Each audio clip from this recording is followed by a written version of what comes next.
Are you ready to fall in love with the City of Light?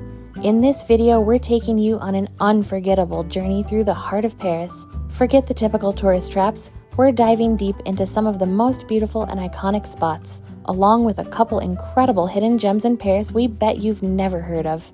First, we'll immerse ourselves in the masterpieces at the Orsay Museum, then prepare to be absolutely mesmerized by the stained glass splendor of Sainte Chapelle.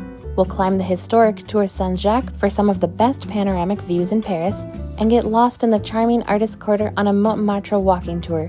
We even have a special stop at a secret vineyard in the heart of Paris.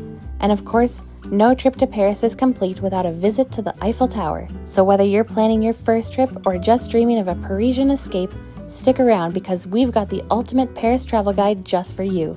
So let's get started.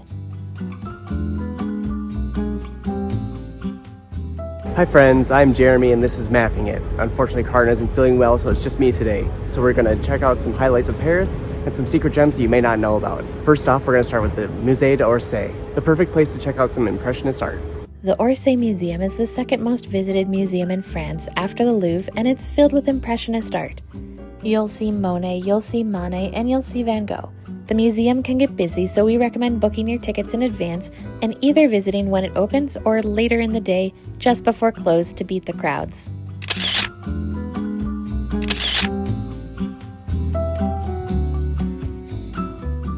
The Orsay not only has great art, but also great architecture. The architecture of the Orsay is hard to miss, and it's pretty impressive once you take a moment to look at it.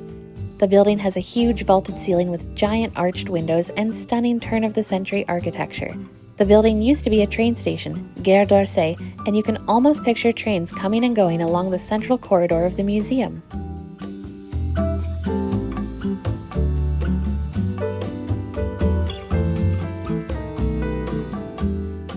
Well, the Orsay Museum was fun, definitely one of our favorites, but now I'm hungry for lunch. I just spotted this crepe place. Let's get some food. I got a ham and cheese crepe. Let's give it a try. Oh my God.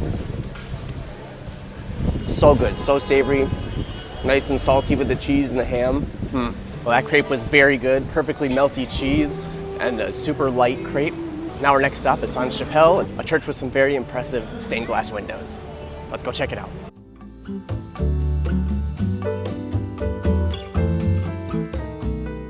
Sainte Chapelle is a Gothic church that only took 6 years to build, and it opened in 1248. The outside is cool, but the most impressive part is inside. Let's go check it out. Sainte Chapelle is a stunning Gothic church right in the heart of Paris. Many people skip this place entirely in favor of the more famous Notre Dame church just a few blocks away, but this is absolutely worth a visit when you're in Paris. The first place you enter is pretty cool, and it's got a gift shop, but the real showstopper's in the next room. Let's go check it out. The chapel was built quickly, only taking 6 years to construct, and opened in 1248 to serve as the chapel for the king and his court. The most impressive part of the chapel, without question, is its stained glass windows, and 2/3 of the windows are original from the 13th century.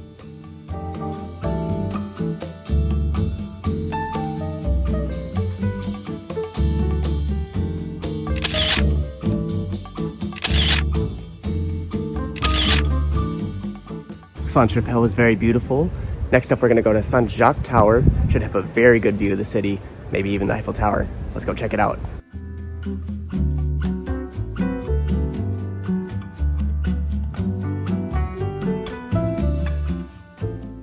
Well, according to a remote update from Karin, Tour Saint-Jacques is a 52-meter tall tower, which is the only remains of an old Gothic church. Thanks for the facts, Karin. The main body of the church was demolished in 1797 during the French Revolution, and all that remains is this tower. Most visitors to Paris have never heard of this tower, making it a true hidden gem in the heart of Paris. You can only visit with a guided tour, and tickets are very limited, so we recommend booking well in advance. The best feature of this tower is definitely the view. This view is definitely worth the 300 steps. Check it out.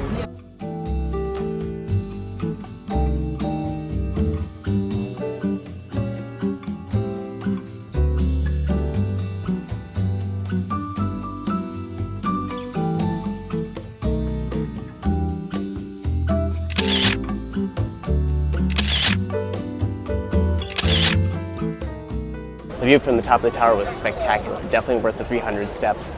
Would definitely recommend doing this. Unfortunately, we're doing it in a French tour instead of English. I'm pretty sure you can get an English tour. The whole thing took about an hour, but there was about 45 minutes of presentation before we actually reached the top. But we had plenty of time at the top to take photos and videos. You can see the entire city from the top of the tower, including the Eiffel Tower, Notre Dame, and Sacré-Cœur. It's very cool.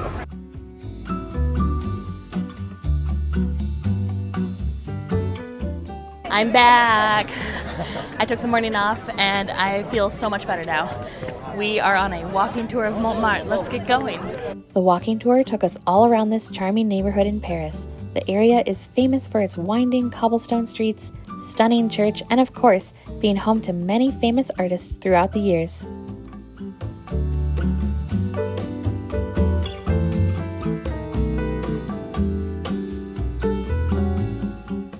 There were just 4 of us on the group tours, so we really lucked out.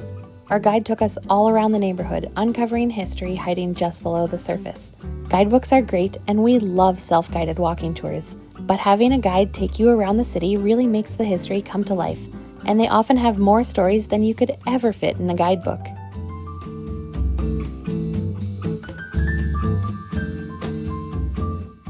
One of the stops on this tour took us to the Museum of Montmartre. There is a lot of great information and exhibits in this museum, including the studio of artist Maurice Utrillo.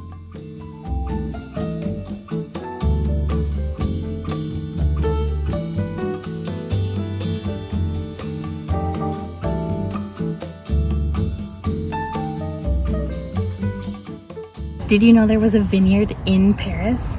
We have come to Clos Montmartre and we are walking around. This vineyard was established in 1934, 1 year before the wine regulations were established, so this is an unregulated vineyard. It was created to support the community, and it's always been that way, as a sort of community center. In the beginning it was to support the children and the artists, and now it's to support the elderly.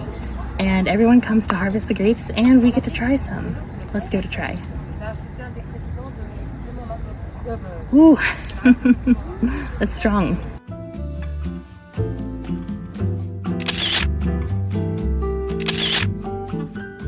We booked the tour specifically to get into the vineyard because it's kind of not exactly closed to the public, but it's more of restricted access. Yeah, you need a ticket basically. Yeah. And this was one of the only ways to get a ticket. Otherwise, you can join the Fall Harvest Festival and go and harvest all the grapes from the vineyard. It's a really cool experience. We highly recommend going on this tour. We learned so much and we had so much fun, but now it's time to find something to eat because we are starving.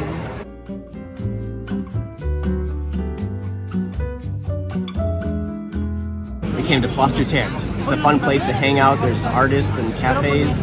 As you can see, it's very busy. It's a hopping place, especially in the evening. I'm starving, and Jeremy made me really hungry and jealous with his crepe earlier today, so I had to get one too. It's also ham and cheese.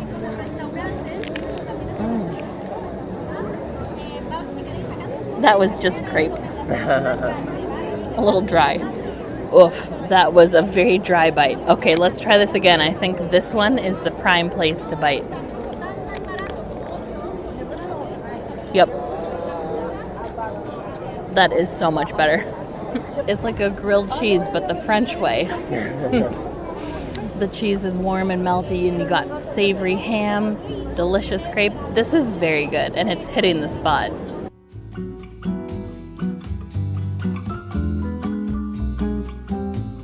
A touristy day in Paris wouldn't be complete without one more stop, the Eiffel Tower. And we're here. Lines for the Eiffel Tower can be very long. The first one you'll encounter is the security line. We made it through security at the Eiffel Tower, and boy do they take it seriously. The people in front of us brought a poster and they were almost not allowed to bring it inside. A poster! It's kind of crazy. So be careful what you bring with you when you come to the Eiffel Tower. Maybe do your souvenir shopping afterwards.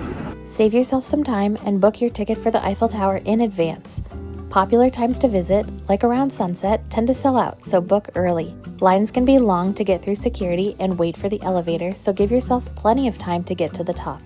Well, after over an hour of waiting in super long lines, we finally made it onto the Eiffel Tower. This view is so worth the wait. We like climbing the tower at sunset. but you definitely want to come about a half hour early.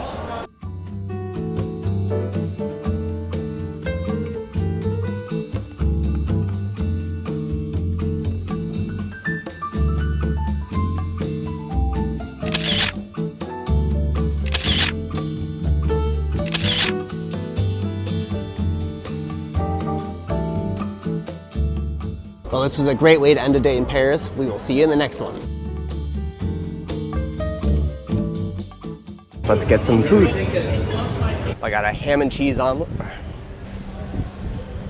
This is perfect. The view from the top of the tower was definitely. This was a great way to end a day in. Okay.